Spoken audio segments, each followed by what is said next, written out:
En quelques mots, alors déjà, je pense que si je vous dis Marie-Blanche Pennington, c'est pas mal pour commencer. J'aimerais d'abord me présenter en tant que femme, c'est-à-dire, oui, il y a la professionnelle, mais la femme. Donc, je suis mariée en famille recomposée depuis plus de 30 ans, famille recomposée multilingue. Donc, Marie britannique et une partie de ses enfants sont d'origine allemande et de notre côté français. Donc, ça donne du multiculturel et ça donne quelque chose qui est très coloré. Voilà. Et c'est aussi quelque chose qui me tient à cœur dans la diversité. Et puis, grand-maman de deux petits-enfants. Voilà, ça c'est ma vie à côté. Ça fait partie de mon équilibre aussi. Un pied dans la famille et un pied dans le professionnel. Et en tant que professionnelle, eh bien, je suis depuis 10 ans maintenant à la tête d'une société que j'ai créée, dont je suis la fondatrice. À l'origine, en 2014, je l'ai fondée et j'étais seule. Et en 2018, je l'ai transformée en réseau national. Et donc, ma fonction principale est d'être coach professionnel, donc pour accompagner les professionnels. Et en dehors de ça, je suis également formatrice et donc superviseur de coach.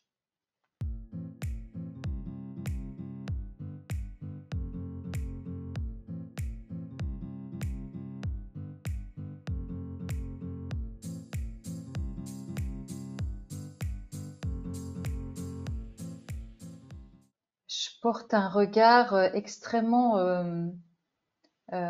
affectueux et admiratif.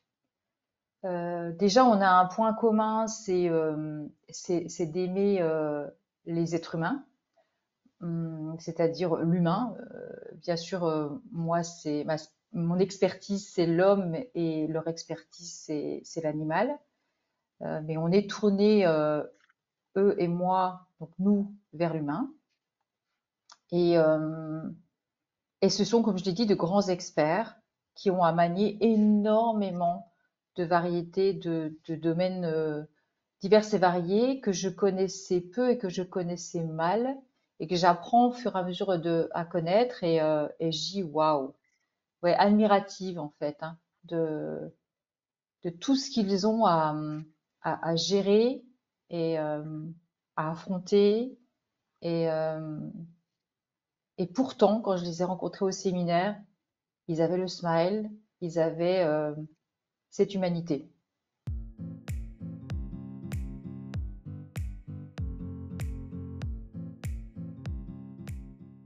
Eh ben, au départ, c'est merveilleux parce qu'on se dit waouh, je vais vivre ma passion, mon métier passion.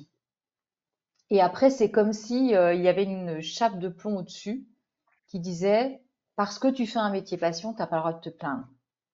Euh, Forcément, bah, il y a une espèce d'injonction qui dit tu devrais avoir le smile, tu devrais être content, tu devrais pas te plaindre si jamais tu fais un métier passion.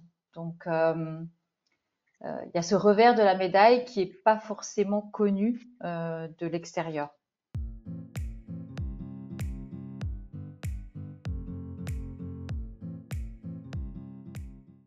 Déjà en premier, c'est le fait de ne pas et de ne plus rester seul. Euh, Parce que bah, c'est un métier où il y a tellement de choses à assumer que le premier réflexe pour beaucoup, c'est de se dire je vais assumer, je vais y arriver, oui c'est possible, et toujours plus et toujours de plus en plus vite. Et dans cet engrenage, eh bien, l'oubli de soi, l'oubli de se dire il peut y avoir des sas pour moi, des sas entre le pro et le perso, et donc du coup se dire aller rencontrer un professionnel pour lui parler de parfois mes ras-le-bol, de lui parler de mes désarrois, de lui parler pour déposer son émotion aussi, déposer son ras-le-bol, déposer aussi des fois le désarroi d'avoir vécu une journée pas prévue comme on l'aurait aimé. Euh, et puis pour avoir le plaisir d'être dans un processus d'évolution, de développement, parce que l'être humain est fait comme ça. On aime, on aime se développer et on a cette curiosité naturelle. Et le vétérinaire va être tourné vers l'autre et jusqu'à peut-être s'en oublier. Donc, c'est s'octroyer des temps à soi euh, pour, euh, pour contribuer aussi à ce mieux-être à soi-même. Parce que oui, avoir un métier passion, c'est se dévouer à ça, alors qu'en fait, le plus important dans la vie des vétérinaires, c'est quand même sa vie à lui ou à elle. Euh, il est au cœur de sa vie et ne pas s'oublier. Et donc, du coup, s'octroyer du temps aux côtés d'un coach, c'est se donner ce temps-là, de cet accompagnement sur mesure pour, euh, pour faire des prises de conscience, pour dépasser des obstacles, pour, euh, pour acquérir de nouvelles compétences et donc se sentir mieux, être finalement plus performant, mais dans le bon sens du terme. De pas courir après le temps ou après les choses, prendre les devants pour se donner les moyens de changer ce qui a besoin d'être changé.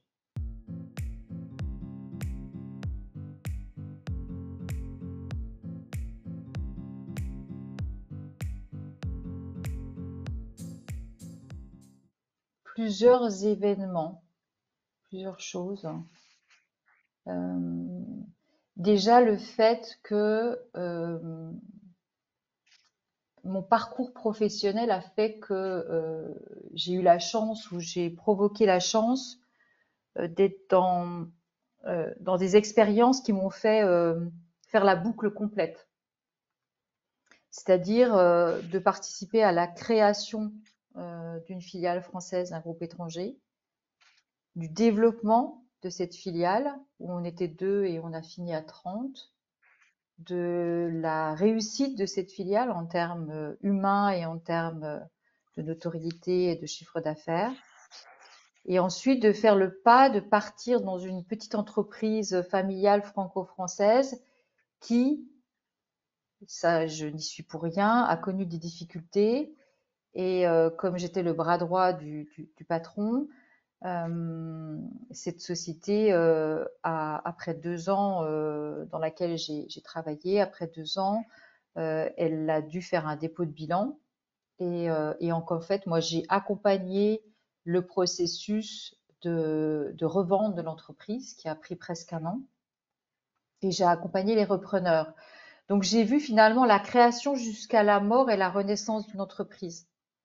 Et donc, du coup, avoir accompagné tout ça, je me suis rendu compte que finalement, ma force, ça a été d'accompagner les êtres humains qui constituaient tout ça. Tout au long de ma carrière, je, peu importe les circonstances, j'avais cette capacité de fonctionner en mode solution, en mode ressource, en mode potentiel, de toujours croire dans la capacité de chaque être humain et de voir en quoi il était une pépite pour lui-même et une pépite pour l'entourage. Et donc, quand j'ai fait cette boucle qui a été bouclée comme ça, je me suis dit, et après, so what, quoi? Après, j'ai fait quoi? Et donc, du coup, j'ai fait un bilan de compétences qui m'a confirmé que bah, j'étais à ma place quand j'étais directrice générale dans une entreprise. Et j'ai dit oui, ok, donc finalement, je peux continuer. Mais je me suis dit, qu'est-ce qui me manque vraiment? Quelle est ma valeur ajoutée? Et je me suis dit, ce qui me manque vraiment, c'est de créer ma boîte à moi. Et ma vraie valeur ajoutée, c'est ma capacité à m'occuper de l'être humain et à le connaître, à connaître l'humain à voir tout le potentiel qui est en lui, à l'aider à développer ce potentiel. Et j'ai appris lors de ce bilan de compétences que c'était un métier et que ça existait, parce que moi je pensais que c'était manager, mais on m'a expliqué la différence entre manager et le métier de coach. Et je dis, mais c'est quoi ce truc? Et donc du coup j'ai été creusée et je dis, mais en fait c'est ce que je fais et c'est ce que j'ai envie de faire jusqu'à la fin de ma carrière H24. Mais ça a été une découverte, une surprise.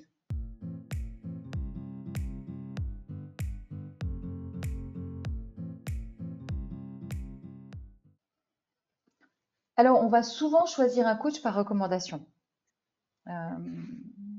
Mais ça va pas suffire. C'est un peu comme un médecin, on va dire voilà, je te conseille un tel parce que tu sais, vas-y en confiance, ceci et cela. Et le élément, ça va être de le rencontrer et puis de se dire, ben, en fait, ça fit, quoi. Humainement, il y a quelque chose qui passe.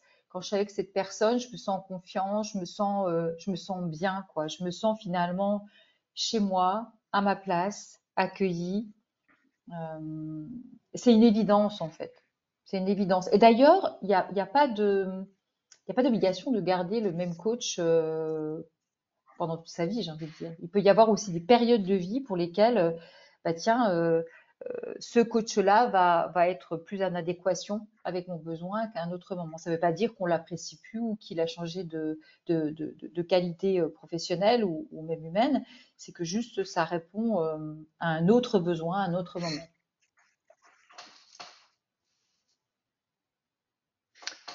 Dans le métier de vétérinaire,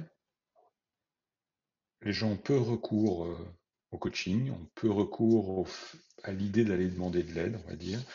Par Mhm. contre, il y a une forme de mentoring confraternel qui est assez développée dans les réseaux. Quels seraient les signes pour se dire j'ai besoin de plus de ressources, il faut passer on va dire ce mentoring confraternel ne va pas suffire, je vais avoir besoin de me faire coacher. Et parfois, dans certains cas, qu'est-ce qui pourrait faire dire en fait, là, à ce stade, j'ai besoin d'un thérapeute. Alors déjà, je trouve que le mentoring, ben, c'est fantastique, c'est génial. C'est-à-dire que moi-même, par exemple, si je veux comparer dans le coaching, j'agis en tant que mentor. Donc, je vais accompagner des jeunes coachs. Alors, je dis jeunes dans le métier, hein, pas forcément en âge, hein, en tant que mentor. Et là, on est d'accord que le mentor, qu'est-ce qu'il fait? Il est effectivement aussi comme le coach dans un questionnement, mais à un moment, il va transmettre une expérience. Il va faire un retour d'expérience aussi. Il va donner un point de vue. Euh, Quand j'agis avec mes pairs, et donc c'est pareil avec les vétérinaires en tant que coach, là par contre c'est vraiment l'art de la maïeutique, donc c'est-à-dire l'art du questionnement et de la reformulation. Donc le vétérinaire se retrouve face à lui-même et les solutions, il va les trouver en lui. Donc le coach est un révélateur de potentiel. Quand on est avec un père comme un vétérinaire qui va consulter un père en tant que mentor, le père ne va pas agir en tant que révélateur de, de potentiel auprès de son collègue. Il va lui faire part à lui de son point de vue, de son expérience, son expertise. Donc c'est merveilleux, c'est un partage. Mais l'apport du coach est tout autre. Et le coach aussi, il a dans sa boîte à outils une multitude de méthodes et d'outils parce que c'est un expert de l'humain. Donc c'est un expert du dysfonctionnement humain et du fonctionnement humain. Donc en tant que coach, je vais entendre et je vais voir des choses, percevoir des choses que la personne elle-même ne perçoit pas et bien sûr pas non plus ses collègues et ses confrères parce qu'ils ne sont pas des spécialistes de l'humain. Ils sont des spécialistes du vécu de leur expérience de vétérinaire, mais pas un expert de l'être humain. Et donc du coup, c'est une vraie valeur ajoutée d'être accompagné par un coach. Parce que moi, à un moment, je vais proposer une méthode ou un outil pour y réfléchir avec le vétérinaire qui, lui ensuite, décidera s'il veut l'utiliser ou pas, comment il va l'utiliser, euh, comment il va le mettre en pratique dans sa vie pour obtenir un mieux-être. Maintenant, la différence avec un accompagnement thérapeutique, le thérapeute, lui, va venir quand le mal-être est déjà installé. Par exemple, quand c'est un cas de dépression. Euh, Moi, je ne vais pas accompagner quelqu'un qui est en dépression. Voilà, je peux accompagner quelqu'un qui sent qu'il est à la porte du burn-out ou qui sort d'un burn-out et qui veut reprendre le travail et qui ne veut pas retomber dans ses habitudes qui l'ont amené à tomber dans un burn-out. Mais j'accompagnerai pas une personne qui est en dépression. C'est pas mon travail. Donc, en fait, le thérapeute va travailler sur quelqu'un qui est dans un mal-être et il va travailler beaucoup sur la restauration du passé, la compréhension des mécanismes pour l'amener à travailler sur un présent, donc une restauration de la santé, une restauration d'un bien-être. Le coach, lui, il va faire en sorte que la personne conserve son bien-être et elle encore vers un mieux-être, encore plus, quoi, mieux. Donc on travaille sur le présent et le futur et on travaille sur le comment. Alors qu'un thérapeute va travailler beaucoup sur le pourquoi et va partir du passé pour aller vers le présent. Voilà, donc parfois, on partage les mêmes outils, les mêmes méthodes, mais on les utilise pas de la même façon et pas pour la même finalité.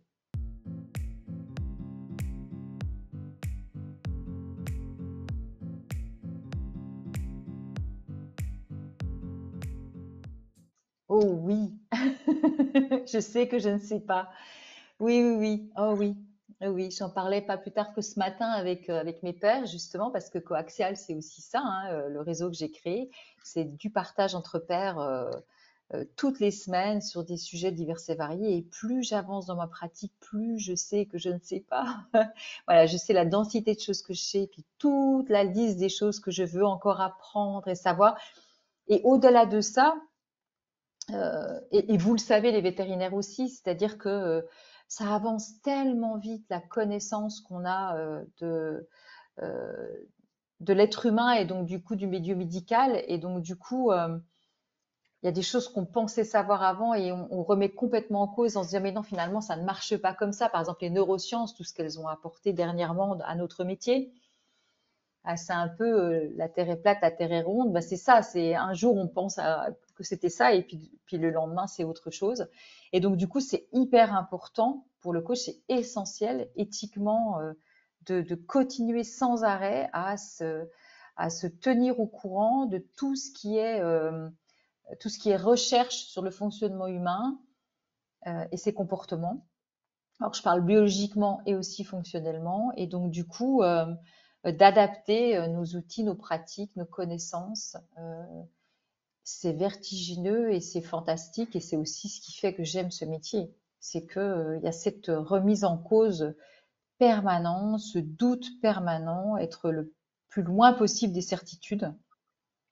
Et puis aussi, j'ai la chance que ce métier, en fait, moi, ma fonction première, c'est effectivement moi, je dois avoir l'expertise de connaître plein de choses. Toutefois, en parallèle, et c'est ça qui est merveilleux et c'est ça que j'aime, c'est que quand je suis face à mon client, je ne suis pas un sachant, puisque je ne suis pas là pour le former. Je suis là pour l'accompagner à faire ses propres prises de conscience. Donc, c'est un milieu de grande humilité, parce qu'on n'est pas là pour justement transmettre ou apprendre. Nous, oui, mais pas aux autres, pas en tout cas à nos clients.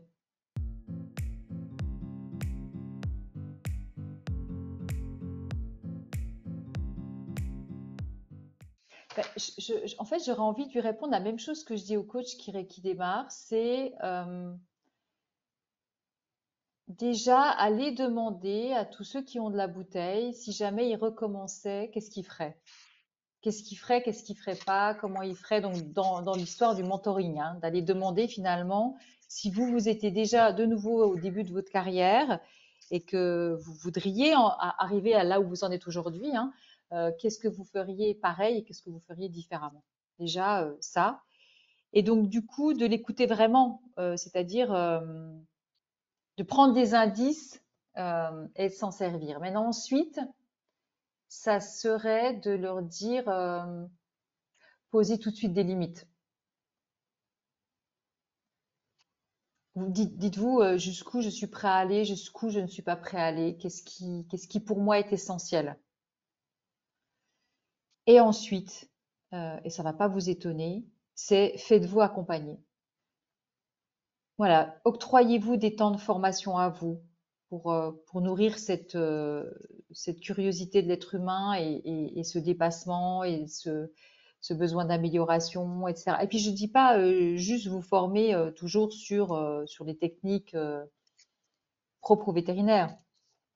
Allez vous former sur des choses qui vous font du bien, qui vous font plaisir, qui vous nourrissent vous en tant qu'être humain. Et faites-vous accompagner pour avoir un sas de décompression. Alors pour certains, ça va être un psychologue, pour d'autres, ça va être un coach, pour d'autres, ça va être d'autres techniques, hein. Il y a des personnes qui vont se faire accompagner en allant voir un ostéopathe, en allant voir un masseur, en allant voir plein d'autres professions et c'est OK en fait, hein. Trouvez, vous, la personne de confiance et la méthode et comme je dis, elle peut varier. Euh, Il y a des gens qui vont aller voir un hypnothérapeute, il y en a d'autres qui vont aller voir un sophrologue, il y en a d'autres qui vont aller voir un magnétiseur, il y en a d'autres qui vont, peu importe en fait, hein, le tout, c'est de prendre soin de vous et de le programmer tout de suite.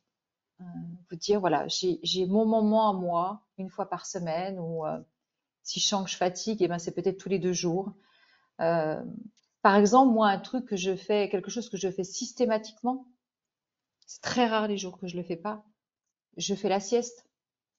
Je fais une sieste de 12 minutes. Ouais, mais c'est 12 minutes qui valent 1h30 de sommeil et donc de régénération mentale. Et on sait combien la charge mentale dans le métier des vétérinaires est importante, et d'autant plus les femmes, et d'autant plus les jeunes. Donc, ouais, poser ses limites. Vous voyez, quand je pense poser ses limites, c'est aussi, ok, je suis d'accord de faire des gardes, mais jusqu'à combien je suis d'accord d'en faire? Voilà, c'est poser ses limites. Poser ses limites, développer ses compétences, c'est, oui, le métier de vétérinaire, c'est pas que vétérinaire, c'est aussi l'art de la communication.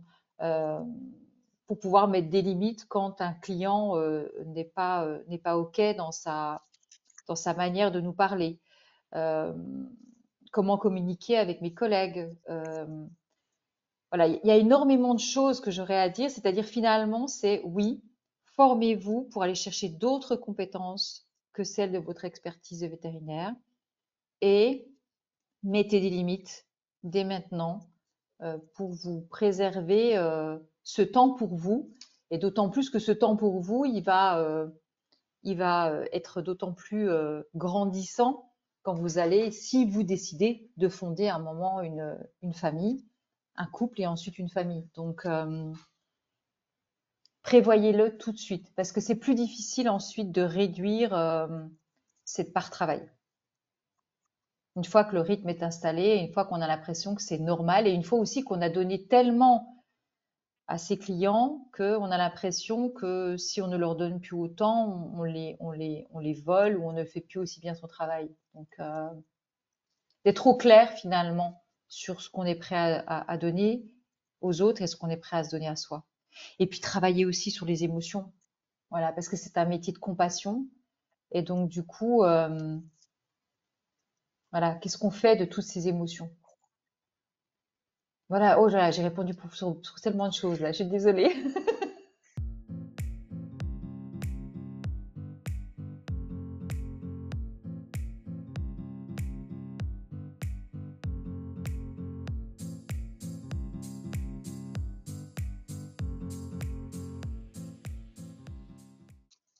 J'aurais à dire que c'est essentiel, qu'il y a des progrès hein, qui sont en cours, mais, euh, mais qu'on est encore très très loin du compte, et d'autant plus au niveau de l'équilibre qui pèse sur les épaules d'une femme. Alors, c'est pas moi qui parle, hein, c'est les statistiques, hein, c'est clair.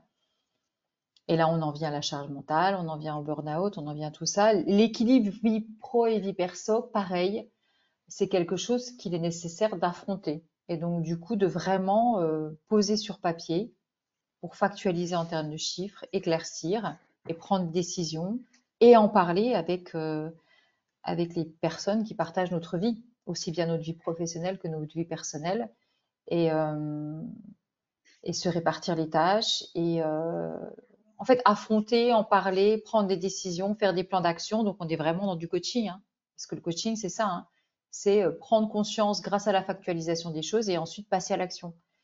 Et c'est ça en fait, c'est vraiment se dire, faut pas mettre ça sous le tapis, c'est une réalité. On ne met pas cette réalité en face avec des vraies prises de conscience et des plans d'action, on n'y arrivera pas. Donc c'est indispensable de le mettre en place.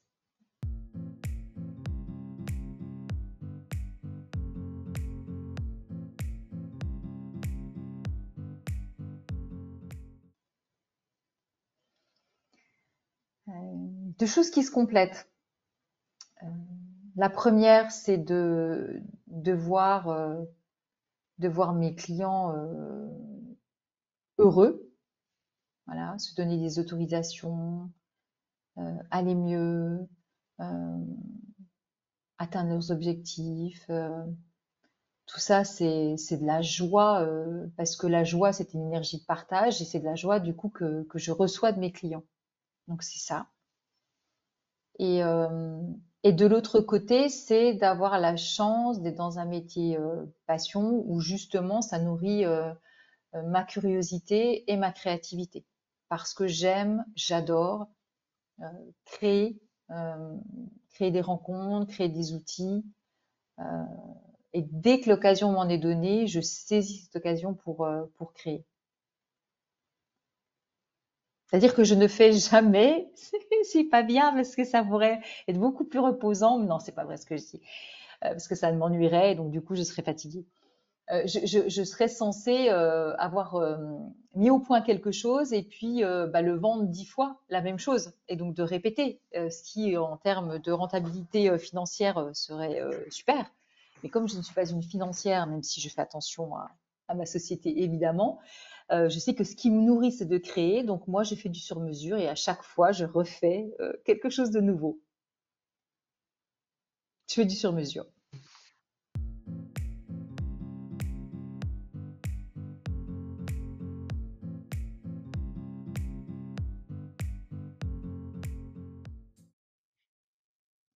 Ne restez pas seul, demandez de l'aide. Vous êtes des experts, il y a des experts à côté dans d'autres domaines. Aller bien, aller mal, c'est normal, c'est l'être humain. Il va y avoir des hauts et des bas. C'est pas une fatalité, ça se travaille. Et ça se travaille pour que finalement les moments bas soient les plus courts possibles et que la remontée soit la plus rapide, la plus efficace. Donc, soyez à l'écoute de vos ressentis et du coup, ne restez pas seul et demandez de l'aide.